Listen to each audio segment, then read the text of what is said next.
Hello everyone, welcome back to Best Dental Solutions. तो आज के लेक्चर में हम बात करेंगे एक्सेस कैविटी प्रिपरेशन के बारे में। तो इसमें हम जो प्री क्लिनिकल कंसिडरेशंस हैं और क्लिनिकल कंसिडरेशंस हैं उन सबको देखेंगे।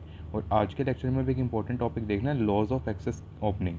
ठीक है, ये काफ़ी इंपॉर्टेंट टॉपिक है और इसको जनरली एग्जाम में आता ही आता है। लॉन्ग क्वेश्चन के फॉर्मेट में भी आ सकता है और शॉर्ट क्वेश्चन में भी आ सकता है। ठीक है, तो पूरे लेक्चर को ध्यान से देखना।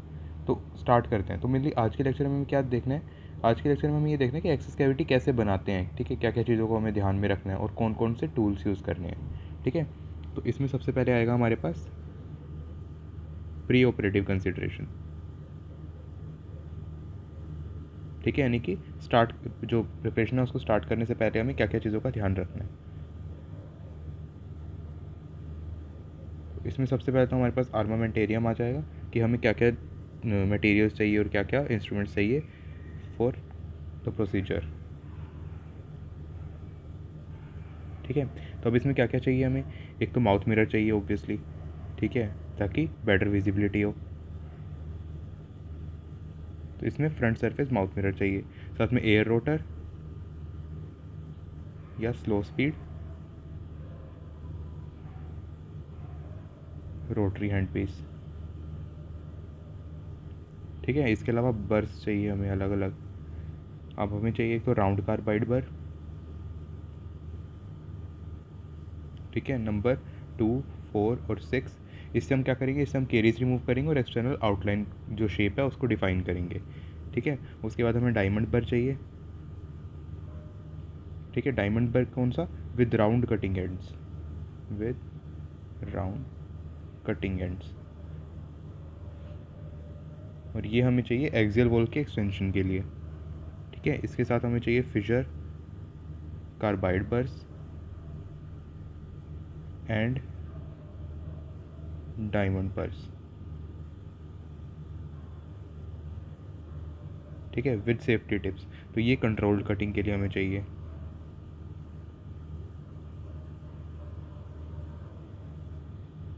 इसके अलावा राउंड डायमंड बर्स।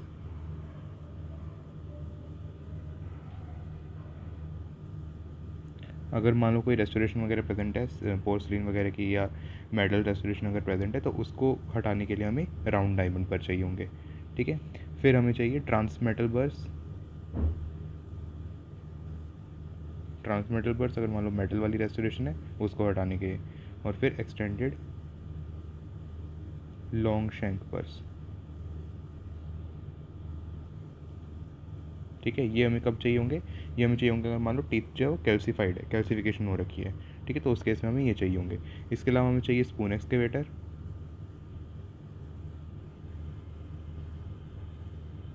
Endo explorer. इसका एग्जांपल कौन सा हो जाएगा, DG16। और साथ में कुछ कुछ चीज़ें जैसे मैग्नीफिकेशन एड्स, मैग्नीफिकेशन और इल्यूमिनेशन एड्स, लाइटिंग वगैरह सही कर होनी चाहिए। ठीक है, अल्ट्रासोनिक टिप्स,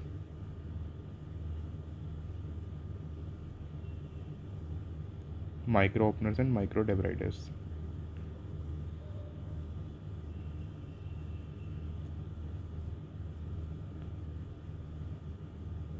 ठीक है, ये सब जो है मेनली हमें आर्मामेंटेरियम में ये सब सामान चाहिए हमें। ठीक है, प्रोसीजर शुरू करने से पहले। ठीक है, तो आर्मामेंटेरियम देख लिया हमने। अब उसके बाद क्या करेंगे, हम क्या देख रहे थे, प्री ऑपरेटिव कंसिडरेशन। तो उसमें हमने सबसे पहले देखा आर्मामेंटेरियम हमें क्या चाहिए। अब क्या होगा, अब हमने आर्मामेंटेरियम इकट्ठा कर लिया, उसके बाद क्या होगा, हम ओक्लूजल टूथ सरफेस देखेंगे। एनालाइजिंग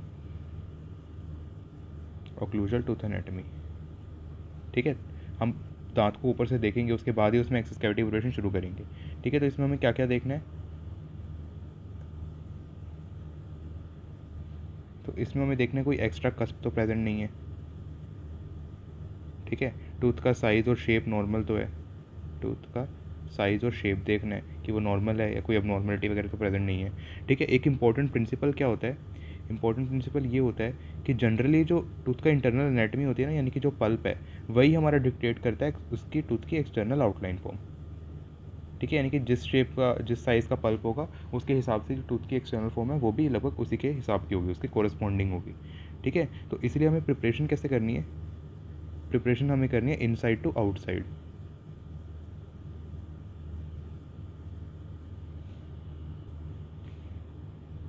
यानी कि हमें पल्प चैम्बर को पहले पल्प चैम्बर तक एकदम अपना बर ले जा करके पल्प चैम्बर को रिमूव करना है, फिर उसके हिसाब से जो हमारी एक्सटर्नल जो आउटलाइन जो फॉर्म होगी उसके हिसाब से हमें पल्प चैम्बर के हिसाब से बनानी है हमें आउटलाइन को। ठीक है, अभी जो साइज़ और shape of endodontic coronal preparation है वो भी पल्प चैम्बर के साइज़ और शेप पे डिपेंड करता है। यानी कि जो हम एंडो प्रिपरेशन बनाएंगे, जो कैविटी बनाएंगे, endo preparation size and shape depends on size and shape of pulp.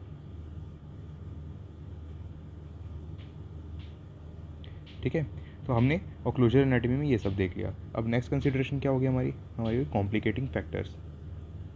यानी कि इसमें हमें कोई ऐसा देखना है, मतलब ये सब फैक्टर्स देखने हैं जिसकी वजह से हमारी जो प्रोसीजर है, ठीक है, वो कोई उसमें कोई कॉम्प्लिकेशन तो नहीं हो रही। तो ये सब फैक्टर्स को हम इसमें देखेंगे।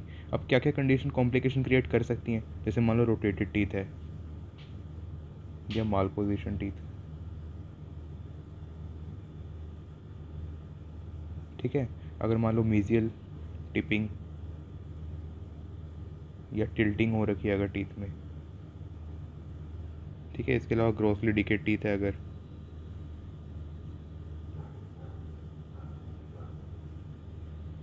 या फिर teeth with full coverage crowns. ठीक है, इसके अलावा अबटमेंट टीथ है अगर मान लो, उसके ऊपर फिक्स प्रोस्थेसिस है,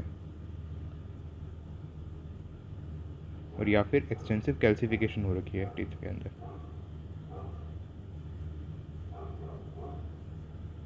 तो इन सब केसेस में ये मतलब ये जो फैक्टर्स है ये कॉम्प्लिकेट कर देते हैं हमारे प्रोसीजर को। ठीक है, तो ये चीज़ें हमें पहले ही देख लेनी है अपने प्री क्लिनिकल कंसिडरेशन में। ठीक है, उसके बाद हम लास्ट में क्या देखेंगे, रेडियोग्राफ। तो रेडियोग्राफ असेसमेंट करेंगे हम। ठीक है, इससे हम क्या करेंगे, इससे हम इंटरनल एनाटॉमी जो है टूथ की उसको हम विजुलाइज करेंगे। ठीक है, और इसमें हमें क्या क्या चीज़ें देखनी है, इसमें हमें एक तो देखना है मीजियो डिस्टल टिल्ट। ठीक है, इसके अलावा हम देखेंगे पल्प चैम्बर जो है हमारा, उसका साइज़ और शेप क्या है। फिर हम पल्प चैम्बर के रूफ की थिकनेस देखेंगे।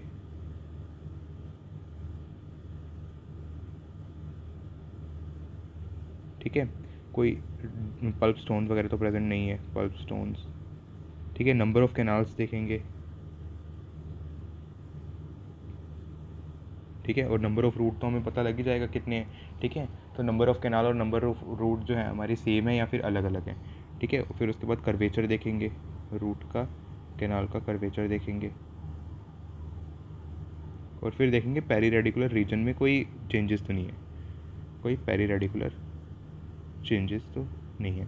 ठीक है, ये सब हमें देखने प्री ऑपरेटिव जो हमारा प्री क्लिनिकल कंसिडरेशन है उसमें हमें ये सब देखना है। क्या क्या देखा था हमने, एक तो सबसे पहले आर्मामेंटेरियम हमारे पास होना चाहिए। फिर हम ओक्लूजल टूथ एनाटॉमी देखेंगे, कोई एक्स्ट्रा कस्प या टूथ साइज वगैरह तो प्रेजेंट नहीं है। ठीक है, उसके बाद हम कॉम्प्लिकेटिंग फैक्टर्स देख लेंगे, ये सब हमारे कॉम्प्लिकेटिंग फैक्टर्स हैं। फिर हम रेडियोग्राफ में उसका असेसमेंट करेंगे। ठीक है, तो ये तो हो गया हमारा प्री क्लिनिकल असेसमेंट। अब नेक्स्ट है हमारा क्लिनिकल कंसिडरेशन।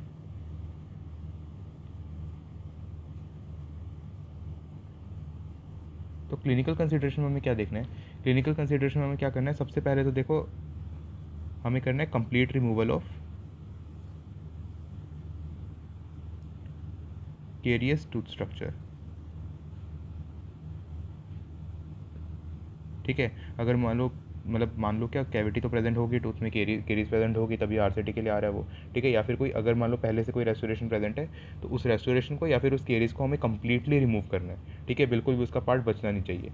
ठीक है, अगर मान लो केरीज जो है वो डिस्टली प्रेजेंट है, डिस्टल सर्फेस पे ज़्यादा प्रेजेंट है, तो हमें डिस्टल से शुरू करना है प्रिपरेशन। ठीक है, हम डिस्टल से शुरू करते करते पल्प तक जाएंगे। ठीक है, क्योंकि मान लो देखो कहीं से भी शुरू करोगे तुम कैविटी प्रिपरेशन, पल्प तो क्या है, ये मान लो टूथ स्ट्रक्चर है। ठीक है, और ये हमारा पल्प चैम्बर है। ठीक है, अगर मान लो केरीज हो रही है यहाँ पे, इधर केरीज हो रही है। ठीक है, अगर तुम यहाँ से शुरू करोगे ड्रिल करना, इसको सारे को रिमूव कर दोगे तो भी तुम पल्प तक पहुँच ही जाओगे। ठीक है, अगर मान लो इधर केरीज हो रही है तो भी तुम पल्प तक पहुँच ही जाओगे, कहीं पर भी केरीज हो रही है तो तुम पल्प तक तो पहुँच ही जाओगे। ठीक है। तो उस केस में तुम्हें क्या करना है कि जहाँ पे भी केरीज होगी वहाँ से स्टार्ट करना है अपनी प्रिपरेशन को। ठीक है। अब मान लो जैसे डिस्टल डिस्टल का एग्जांपल ले रहे हैं हम, डिस्टल साइड अगर मान लो केरीज है, ठीक है, तो डिस्टल साइड हम प्रिपरेशन स्टार्ट करेंगे, उसके बाद डिस्टल पल्प को हम पहुंच जाएंगे और उसके बाद कम्प्लीटली जो है मीजियल साइड मूव करेंगे, मीजियल साइड। ठीक है। तो यानी कि मैंने क्या बताया कि अगर मान लो चाहे केरीज डिस्टल हो मीजियल हो, हमें सबसे पहले केरियर स्ट्रक्चर को ही रिमूव करना है। ठीक है। और ये इनवेरिएबली मतलब बिल्कुल इन दी एंड पल्प तक तो ले ही जाएगा, हमें पल्प तक लीड कर ही देगा। ठीक है। फॉर एग्जांपल अगर मान लो डिस्टल में केरीज है तो एक्सेस कैविटी जो हमारी प्रिपरेशन है वो हम डिस्टल से स्टार्ट करेंगे और फिर उसको मीजियल पल्प चैम्बर की तरफ मतलब लेकर के जाएंगे उसको। ठीक है। तो ये हो गया हमारा complete removal of carious tooth structure या फिर कोई रेस्टोरेशन अगर प्रेजेंट है। फिर नेक्स्ट जो हमारा स्टेप होता है वो होता है complete deroofing and removal of dentinal shoulders.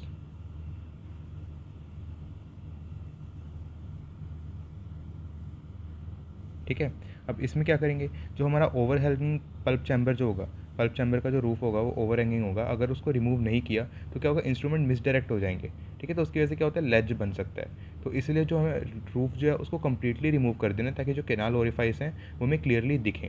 ठीक है। जैसे मैं एक डायग्राम में समझा देता हूँ। जैसे मान लो ये यहाँ पे टूथ है, ठीक है, और यहाँ पे हमारा पल्प चैम्बर है।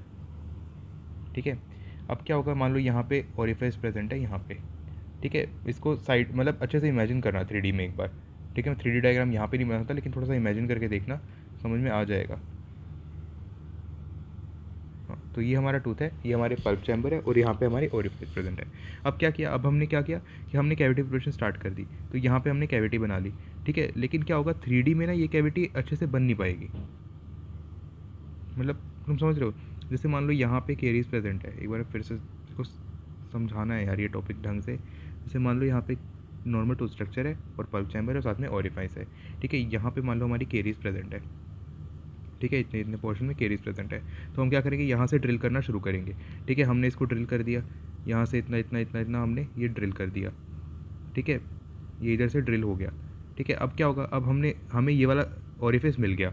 ठीक है। तो ये वाला हमें कम्प्लीटली डीरूफिंग हो गई, लेकिन ये जो ओरिफिस बचा इसकी कम्प्लीटली डीरूफिंग नहीं हुई। अगर हम इसको, तो हमारा इंस्ट्रूमेंट को क्या करेगा, हमें इंस्ट्रूमेंट को स्ट्रेट नहीं डाल पाएंगे इसमें। ठीक है। क्यों, क्योंकि यहाँ पे जो है ऊपर वॉल प्रेजेंट है। ठीक है। तो इस वॉल को भी हमें हटाना पड़ेगा। तो इस वॉल को भी हम हटाएंगे तो उसके बाद हम इस वाले ओरिफिस में भी डायरेक्ट जो स्ट्रेट लाइन एक्सेस है वो हमें मिल जाएगा। ठीक है। तो हमें स्ट्रेट लाइन एक्सेस के लिए क्या करना होगा, कंप्लीटली डीरूफ करना होगा। जहाँ पे हमारे ओरिफाइस प्रेजेंट होंगे उसके ऊपर से पूरा का पूरा जो स्ट्रक्चर है टूथ का वो हमें हटाना होगा। ठीक है। तो ये होगा मेन एक्सेस कैविटी प्रिपरेशन में। ठीक है। तो मैंने क्या बताया, ओवर हैंगिंग जो पल्प है हमारा, ओवर हैंगिंग पल्प चैम्बर जो है,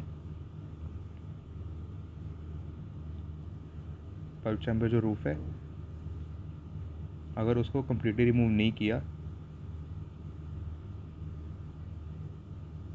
तो उससे क्या होगा, लेज बन जाएगा। लेज समझते हो, लेज मतलब कि अगर जैसे ये है तो ये यहाँ पे लेज बन गया इधर। ठीक है। ये यहाँ पे इतना इतना स्ट्रक्चर, जैसे यहाँ से तो हमने पूरा रिमूव कर दिया। ठीक है। यहाँ पे कुछ नहीं बचा तो इंस्ट्रूमेंट को हम यहाँ से पेनिट्रेट कर पा रहे हैं एक तरह से पल्प को, ओरिफिस को, लेकिन यहाँ पे इतना इतना पोर्शन में यहाँ पे लेज बन गया। ठीक है। तो इसको हमें रिमूव करना पड़ेगा। तो ये लेज को रिमूव कर देंगे, यानी कि हमारा क्या हो गया, कंप्लीट डीरूफिंग हो जाएगी।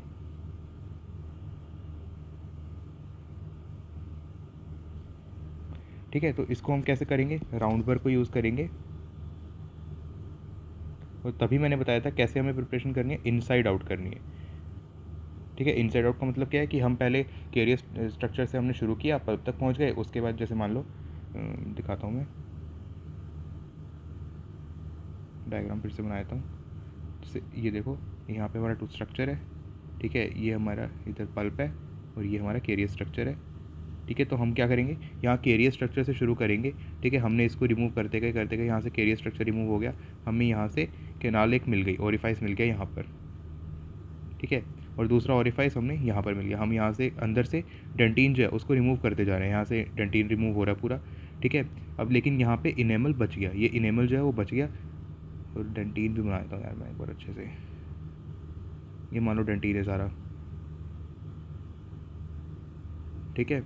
अब तो क्या करा हमने, हमने यहाँ से इसको रिमूव कर दिया, पूरा डेंटिन इधर से रिमूव हुए जा रहा है। अब हमें क्या हुआ, हमें यहाँ पे दोनों जो हमारे ओरिफाइस हैं उसमें एक्सेस मिल गया, लेकिन वो एक्सेस जो है वो स्ट्रेट लाइन एक्सेस नहीं है।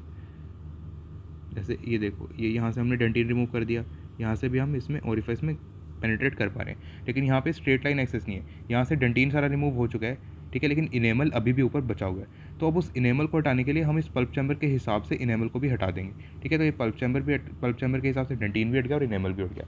अब क्या हुआ, अब हमें यहाँ से स्ट्रेट लाइन एक्सेस मिल गया, ठीक है। तो ये हमें राउंड बर से करना है इनसाइड आउट टेक्निक से, ठीक है। आई होप आपको समझ में आ गया होगा। फिर भी नहीं आया तो एक बार मेरे को कमेंट में बता देना, मैं फिर से एक छोटा सा लेक्चर बना दूंगा 1-2 मिनट का, उसमें समझा दूंगा एक बार फिर से ये, ठीक है। तो राउंड बर को यूज़ करना है, तो डेंटिनल शोल्डर्स को हमें रिमूव करना है। अभी डेंटिनल शोल्डर्स क्या है कि इसमें क्या होता है ना, इसमें जैसे मान लो हमने पल्प का जो रूफ़ है उसके ऊपर से सारा डेंटिन रिमूव कर दिया, लेकिन फिर भी थोड़ा फ्लोर के आसपास है ना डेंटिन के कुछ पीसेज रह जाते हैं, तो उनको हम डेंटिनल शोल्डर्स बोलते हैं।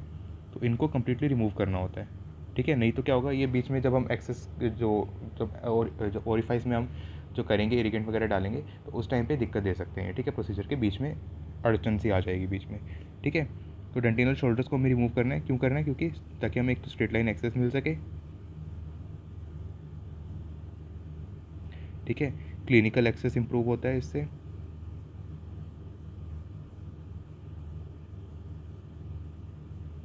ठीक है। मैंडिबुलर एंटीरियर जो होते हैं ना, उनमें जनरली लिंगुअल शोल्डर जो होते हैं वो प्रेजेंट होते हैं, तो उनको हटाना ज़रूरी है, ठीक है। मैक्सिलरी एंटीरियर में palatal shoulder,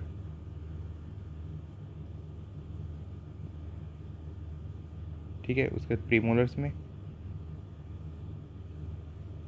mesial and distal shoulders,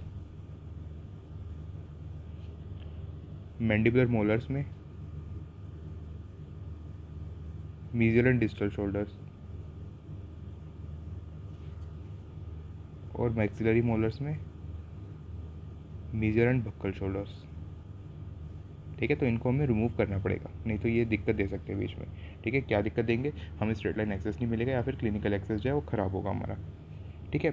अब क्या किया हमने सबसे पहले केरियस टूथ को पूरा रिमूव कर दिया। यहाँ से हमने सबसे पहले क्या किया, complete removal of carious tooth structure. उसके बाद हमने क्या किया, अब हम पल्प तक पहुँच गए, और उसके पल्प के हिसाब से हमने इनसाइड आउट टेक्निक से पूरा का पूरा इनेमल और जो ऊपर वाला स्ट्रक्चर था डेंटिन वगैरह उसको हमने रिमूव कर दिया। अब हम क्या करेंगे, अब हम करेंगे evaluation of CEJ and root canal orifice, ठीक है। यानी कि अब जो हमारे पास रूट कैनाल ओरिफाइस आएगा उसको इवेल्युएट करेंगे, ठीक है। तो CEJ जो होता है ना, वो सबसे इंपॉर्टेंट लैंडमार्क होता है पल्प चैम्बर को लोकेट करने के लिए, ठीक है। अब इनमें क्रेसनर और रैनको की स्टडी के हिसाब से लगभग 500 पल्प चैम्बर पर उन्होंने स्टडी की थी। तो उन्होंने क्या किया कि CEJ जो है रिलायबल लैंडमार्क है, reliable landmark for locating pulp chamber, ठीक है। उसके बाद जो पल्प चैम्बर की फ्लोर और वॉल्स वगैरह होते हैं ना, स्पेसिफिक एनाटमी के होते हैं। जो हमारा टूथ का स्ट्रक्चर जो होगा ना, उसके लगभग स्पेसिफिक एनाटमी के ही, उसकी कोरेस्पॉन्डिंग एनाटमी के ही पल्प चैम्बर के वॉल्स होंगे, pulp chamber walls specific consistent anatomy, ठीक है। तो इन्होंने क्या किया, इन्होंने बेसिकली लॉज दिए, क्रेसनर और रैंको ने लॉज दिए, जिनको हम बोलते हैं लॉ ऑफ एक्सेस ओपनिंग।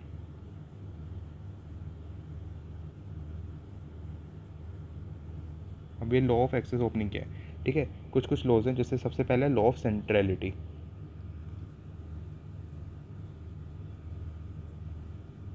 तो लॉ ऑफ सेंट्रलिटी क्या आता है, लॉ ऑफ सेंट्रलिटी ये कहता है कि मान लो जो पल्प चैम्बर का जो फ्लोर है टूथ के सेंटर में होगा, ठीक है, और eight the level of CEJ, pulp chamber floor at the centre of tooth eight the level of CEJ,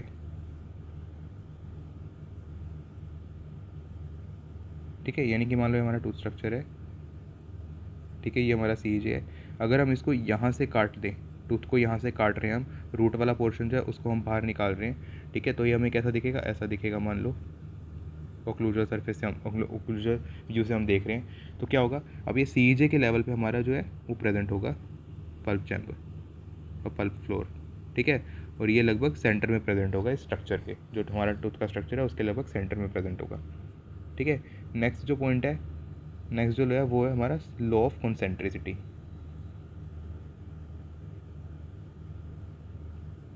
law of कॉन्सेंट्रिसिटी क्या कहता है कि जो हमारा पल्प चैम्बर की वॉल्स हैं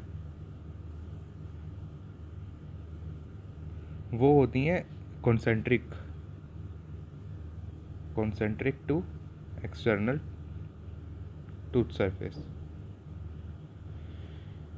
ठीक है। और ये भी सी जे के लेवल पे होगा। मान लो ये हमारा टूथ स्ट्रक्चर है, ठीक है, ऐसा सा, तो हमारा जो पल्प चैम्बर का भी जो होगा वो लगभग इसी की शेप पे होगा, एक्सटर्नल वॉल को कोरेस्पॉन्ड करेगा eight the level of C जे, ठीक है।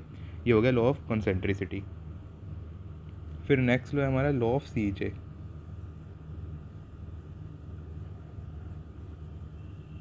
तो लॉ ऑफ सी जे क्या कहता है कि जो क्राउन का एक्सटर्नल सरफेस है वो पल्प चैम्बर के वॉल तक का सेम डिस्टेंस रहेगा, यानी कि एक्सटर्नल सरफेस और जो पल्प चैम्बर है हमारा वो लगभग सेम डिस्टेंस पे रहते हैं एट ऑल पॉइंट्स। यानी कि ये अगर हमारा टूथ स्ट्रक्चर है और उसके अंदर ये हमारा पल्प चैम्बर है, तो जो डिस्टेंस होगा ना वो हर जगह लगभग सेम होगा। लगभग क्या मतलब सेम ही होगा इस लॉ के हिसाब से, ठीक है। तो ये हो गया law of C J. At the level of C J बात हो रही है ये, ठीक है। दांत के ऊपर सी जे से ऊपर नीचे के लेवल की बात नहीं हो रही, eight the level of C जे, ये चीज़ ध्यान रखना। तो ये हो गया हमारा तीसरा लॉ। चौथा लॉ क्या है? चौथा लॉ है हमारा law of symmetry. Law of symmetry 1, ठीक है। तो ये लॉ क्या कहता है, इसमें एक एक्सेप्शन है, एक्सेप्ट मैक्सिलरी मोलर्स। बाकी जितने भी टूथ हैं, ठीक है, उसमें जो केनाल ओरिफाइस हैं, केनाल ओरिफाइस मीजियो डिस्टल लाइन पे होंगे। मीजियो डिस्टल लाइन से अगर हम टूथ को एक मीजियो डिस्टल लाइन से डिवाइड कर दें तो उस मीजियो डिस्टल लाइन से इक्वी डिस्टेंट पे होंगे। जैसे मान लो ये हमारा टूथ स्ट्रक्चर है,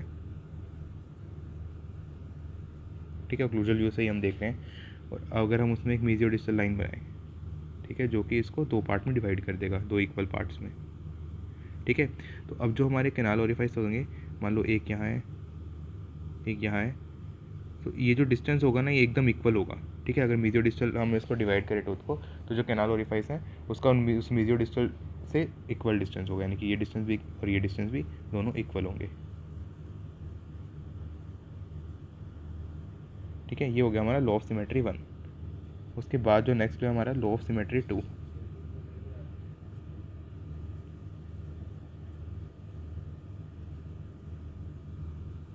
तो लॉ ऑफ सिमेट्री 2 क्या कहता है कि एक्सेप्ट मैक्सिलरी मोलर्स, इसमें भी एक्सेप्शन मैक्सिलरी मोलर्स है, ठीक है। जो हमारे केनाल ओरिफाइस होंगे ना वो प्रेजेंट होंगे ऑन परपेंडिकुलर लाइन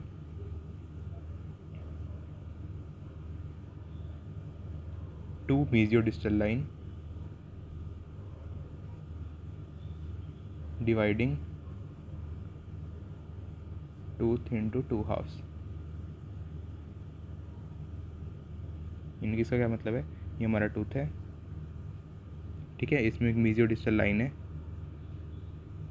जो कि टूथ को दो पार्ट में डिवाइड कर रही है। अब जो हमारे ओरिफाइस प्रेजेंट होंगे, मान लो एक यहाँ है एक यहाँ है, तो हम इसे जो परपेंडिकुलर लाइन बनाएंगे ना, दोनों ओरिफाइस उस पर ही लोकेटेड होंगे, ठीक है। अगर मान लो यहाँ पे हम एक परपेंडिकुलर लाइन बनाते हैं तो यहीं पे हमें दोनों ओरिफाइस मिलेंगे, यानी कि जो दोनों ओरिफाइस होंगे वो मीजियो डिस्टल लाइन के परपेंडिकुलर लाइन जो होगी उसी पे फॉल करेंगे, ठीक है। ये हो गया हमारा लॉ ऑफ सिमेट्री 2। नेक्स्ट हमारा law of colour change.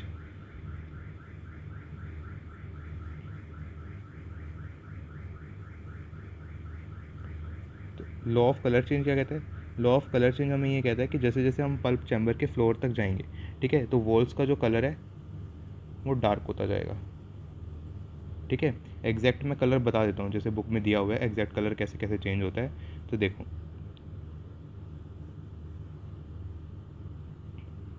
Enamel होता है वाइट कलर का, ठीक है, डेंटिन होगा येलो कलर का, ठीक है। पल्प चैम्बर का जो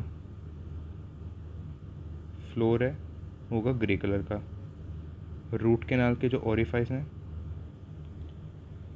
यानी कि हम और डीप चले गए, रूट कैनाल ओरिफाइस में पहुंच गए, वो होंगे डार्क ग्रे या हो सकता है ब्लैक हो, ठीक है। और उसके बाद अगर मान लो पल्प स्टोन प्रेजेंट है तो वो होंगे वाइट कलर के या डार्क येलो कलर के। ठीक है, तो ये था हमारा लॉ ऑफ कलर चेंज। उसके बाद नेक्स्ट लॉ देख लेते हैं।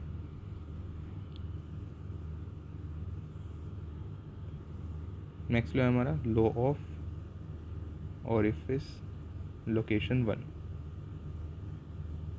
ठीक है, इसमें क्या होता है, इसमें ये होता है कि ओरिफाइस जो है हमारे ओरिफाइसेस जो हैं वो वॉल्स एंड फ्लोर के जंक्शन पे मिलेंगे। ठीक है, यानी कि पल्पल जो चैम्बर है उसकी वॉल्स होंगी और उसका फ्लोर होगा। तो जहाँ पे फ्लोर और वॉल आपस में मीट करेंगे, जैसे मान लो कमरा है, कमरे में जिसमें तुम बैठे हो तो उसकी वॉल्स और जहाँ उसका रूफ एक तरह से फ्लोर, जहाँ पे उसकी वॉल्स और जहाँ पे उसका फ्लोर मैच करेंगे तो उस पॉइंट पे हमें ओरिफाइस देखने को मिलेंगे। यानी कि जैसे मान लो तुम्हारे कमरे के जहाँ पे वॉल्स और जहाँ पे रूफ आपस में मैच कर रहे हैं उस पॉइंट पे ओरिफाइस मिल सकते हैं। ठीक है, फिर उसके बाद है eighth law of orifice location.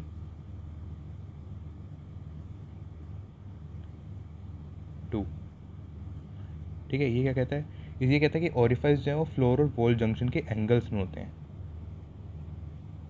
Wall and floor junction के एंगल्स पे।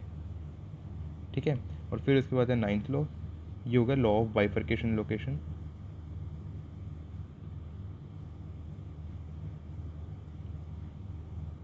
इसका क्या कहना है, इसका ये कहना है कि ओरिफाइसेस जो है हमारे वो मिलेंगे रूट डेवलपमेंट फ्यूजन लाइंस के ऊपर, फ्यूजन लाइन के टर्मिनस के ऊपर। ठीक है, यहाँ पे हमारे ओरिफाइस प्रेजेंट होंगे।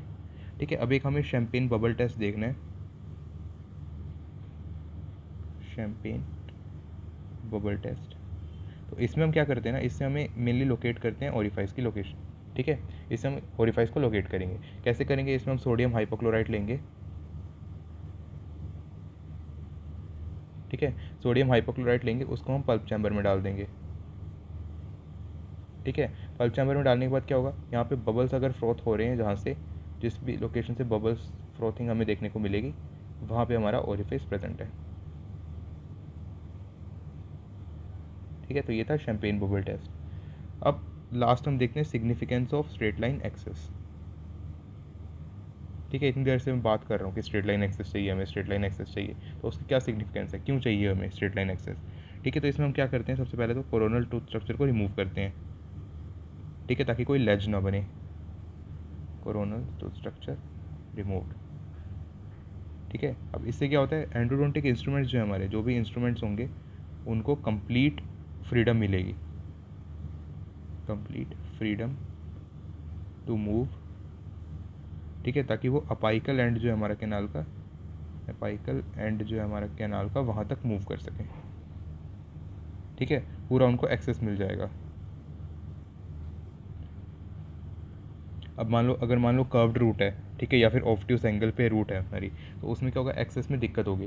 तो उस केस में हमें करना पड़ेगा, पूरी कंप्लीट डी रूफिंग करनी पड़ेगी। ठीक है, तो अब वॉल को रिड्यूस करने के लिए हम बर्स यूज़ करते हैं, लॉन्ग थिन डायमंड पॉइंट एंडोफाइल्स, ये सब हम यूज़ करते हैं। ठीक है, और फ्लोर या इमीडिएट ओरिफाइस एरिया में बर हम रेयरली यूज़ करते हैं, यानी कि जब हम एकदम पास पहुँच गए ना फ्लोर के पास, तब हम बर वहाँ पर नहीं यूज़ करेंगे। ठीक है, उसके बाद एक माउस वॉल इफेक्ट बता देता हूँ क्या होता है, लास्ट पॉइंट आज का। माउस वॉल इफेक्ट का क्या मतलब है, माउस वॉल इफेक्ट का ये मतलब है कि अगर मान लो लिटरल वॉल को हमने सफिशिएंट एक्सटेंड नहीं किया, अगर लिटरल वॉल जो है वो सफिशिएंटली एक्सटेंड नहीं है, ठीक है, तो उस केस में क्या होगा, जो हमें ओरिफिस होगा वो माउस होल जैसा दिखेगा। माउस होल किस शेप का होता है, इस शेप का। ठीक है, अगर मान लो ये टू स्ट्रक्चर है जिसको हम ओक्लूजल व्यू से देख रहे हैं, और यहाँ पे हमारा कैनाल ओरिफाइस प्रेजेंट है। ठीक है, अब ये कैनाल ओरिफाइस प्रेजेंट है, लेकिन यहाँ पे मान लो इधर पूरा हमने इधर डीरूफिंग करी नहीं। ठीक है, लेटरल वॉल्स को हमने यहाँ से हटाया ही नहीं। ठीक है, यहाँ इतने इतने पूरे पोर्शन में इनेमल प्रेजेंट है।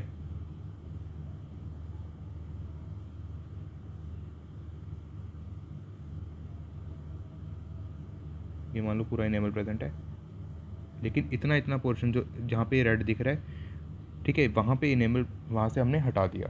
ठीक है, हमने लेटरल वॉल्स को ढंग से एक्सटेंड नहीं किया, तो उस केस में हमें कैसा दिख रहा है, माउस होल जैसा दिख रहा है। लेकिन असल में ये है कैसा, असल में ये है ऐसा, यानी कि एकदम गोल होगा ये, ठीक है।